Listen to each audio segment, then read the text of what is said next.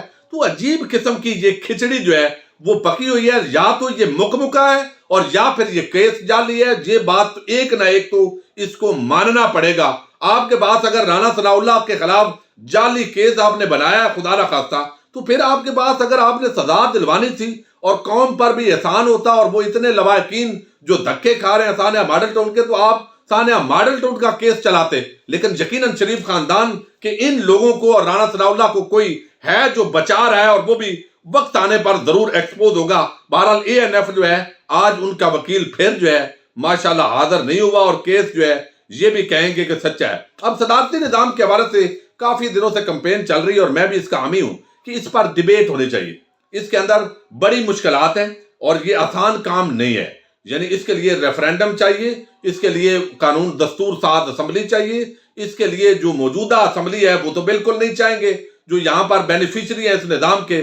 مشکل ہے، لیکن ڈیبیٹ کرنے میں، گفتگو کرنے میں، اور اس کا کوئی اس نظام کی بہتری کا حل تلاش کرنے کے اندر حرج نہیں ہے۔ اور میں آپ کو مسلسل کہہ رہا ہوں کہ میں بالکل آپ کو خواب نہیں دکھا رہا کہ ابھی صدارتی نظام آ رہا ہے، لیکن اس پر بحث کا آغاز ہونا چاہیے۔ الحمدللہ بحث کا آغاز ہوا، ٹویٹر پر مسلسل 5-6 دن سے یہ ٹاپ ٹرینڈ رہا۔ اب جو حکومت ہے ان کے اوپر پریشر بڑا اپوزیشن کا، میڈیا کا، کہ یہ صدارتی نظام کا معاملہ کون چلا رہا ہے بھائی؟ حکومت نے کہا ہم تو اس کے پیچھے نہیں ہیں، یہ تو ویسے ہی لوگوں کی ایک رائے ہے۔ اور آپ اندازہ کیجئے کہ یہ صدارتی نظام جو کہ جمہوری نظام کا حصہ ہے، اور اس پر کس طرح زرداری اور شریف مافیا ٹوٹ پڑا ہے۔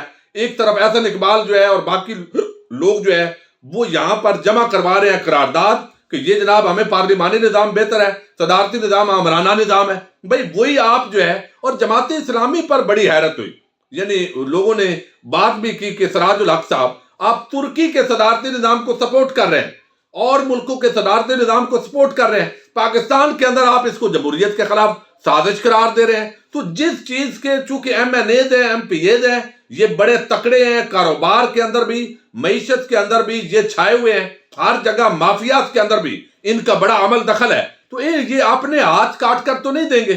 اس کے لیے ایک حل اور بھی ہے، لیکن وہ ہے کہ لاکھوں کی تعداد کے اندر عوام سڑکوں پر آئے اور وہ کہے کہ ہمیں یہ پارلیمانی نظام منظور نہیں ہے، تو پھر دستور ساز اسمبلی کے لیے آئینی راستہ مرتب ہو سکتا ہے، چونکہ پورے آئین کا سٹرکچر تبدیل ہو رہا ہے۔ تو شہزاد اکبر صاحب نے اس کو باضابطہ جو حکومتی جواب دیا ہے، انہوں نے ایک تو رانا شمیم کے بیان الفی پر بات کی ہے کہ یہ نواز شریف کے اما پر ان کے دفتر کے اندر ہوا، یہ اس کا جو رد ہے وہ شریف خاندان نہیں دے سکا۔ آپ اندازہ کر لیں، اتنی بڑی خبر ہے، اور میڈیا اور طبقہ ملامتیہ کے مزاج کو دیکھیے، یعنی رانا شمیم کے حوالے سے جو عرفان ہاشمی ان کی آڈیو لائے ہیں گوتری کی، کتنے میڈیا کے اینکر نے اپنے پروگرام میں اس کو ڈسکس کیا ہے، شریف خاندان کو اور مریم نواز کو ایکسپوز کیا ہے، اس کو موضوع بحث ہی نہیں بنایا گیا۔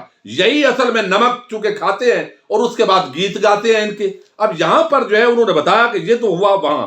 دوسرا کہا گیا کہ نواز شریف لندن بیٹھ کر عدالتی معاملات پر اثر انداز ہو رہا ہے، چونکہ گفتگو ہوتی ہے اس کی، اور کوئی صدارتی نظام نہیں لا رہے، تاہم نظام کی بہتری کے لیے مزید اصلاحات لا رہے ہیں۔ کسی ریفرینڈم سے صدارتی نظام نافذ نہیں ہوگا، آئین میں درج ہے، ملک کس طرح چلے گا۔ رانا شمیم کی جانب سے جمع کروائے جانے والے بیان الفی کے پیچھے نواز شریف تھا۔ رانا شمیم نے خود نہیں بلکہ شریف خاندان کے کہنے پر جواب جمع کروایا، اور صدارتی نظام جو ہے اس کے لیے ریفرینڈم کے ذریعے یہ نہیں آ سکتا اور ہمارے بس میں نہیں ہے۔ تو حکومت نے فی الحال ہاتھ کھڑے کر دیے ہیں۔ شہزاد اکبر نے بتا دیا ہے، مشیر جو ہے وزیر اعظم عمران خان کے، کہ صدارتی نظام کوئی نافذ نہیں ہونے جا رہا۔ موجودہ حکومت جو ہے اس کا عوامی جو اعتماد ہے، جو عوام کا ایک کہنا ہے، مطالبہ ہے، وہ اپنی جگہ سر آنکھوں پر ہے، لیکن یہ بڑا مشکل پروسیس ہے، اور یہ صدارتی نظام فی الحال اس کے نفاذ کے لیے کسی بھی سطح پر اس طرح کی بات چیت نہیں ہے۔ لیکن جب بے بسی ہوگی اور نظام کے اندر آپ کیا بہتری کریں گے؟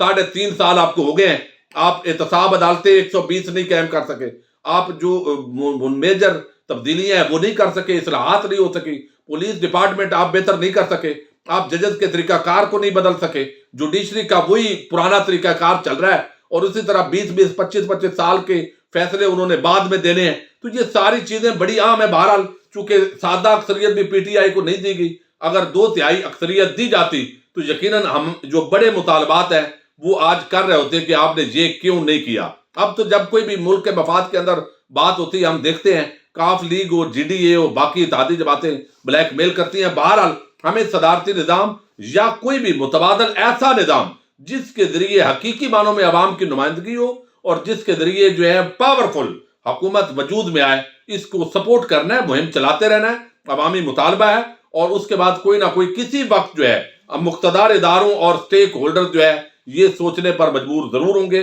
اپنے میزبان ساجد گندل کو نیکسٹ ویڈیو تک کے لیے اجازت دیجیے۔ اللہ حافظ۔